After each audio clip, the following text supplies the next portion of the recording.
আচ্ছা বলেন তো আল্লাহ কোথায় আছেন? এটি একটি মুশকিলের প্রশ্ন।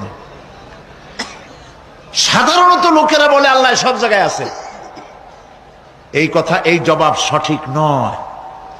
আকীদা সাফ হতে হবে। আল্লাহ সব জায়গায় আছে এই কথা সঠিক নয়। যদি আল্লাহ সব জায়গায় থাকেন তাহলে দুনিয়ার সব জায়গা ভালো না, কিছু কিছু খারাপ আছে। তাহলে খারাপ জায়গায়ও থাকতে হয়। নাউযুবিল্লাহ বলেন। আল্লাহ কোথায় আছে এই প্রশ্ন আল্লাহরই করি। সওয়ালে মুকদ্দারের জবাব, পৃথিবীর মানুষ আল্লাহকে প্রশ্ন করবে তুমি কোথায় আছো।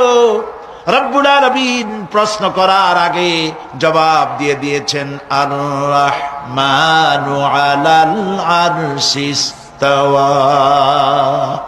আল্লাহ পাক আরশে আজিমে আছেন। কোথায় আছেন বলে? এক আঙ্গুল আকাশের দিকে উঁচু করে বলেন আল্লাহ কোথায় আছেন? আরশে আজিমে আছেন। সুবহানাল্লাহ।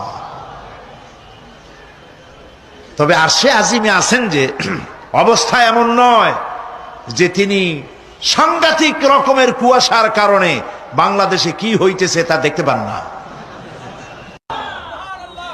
সে আল্লাহ রাব্বুল আলামিন সব কথা পরিষ্কার করে বলেছেন, আমি তোমার ঘাড়ের কাছে।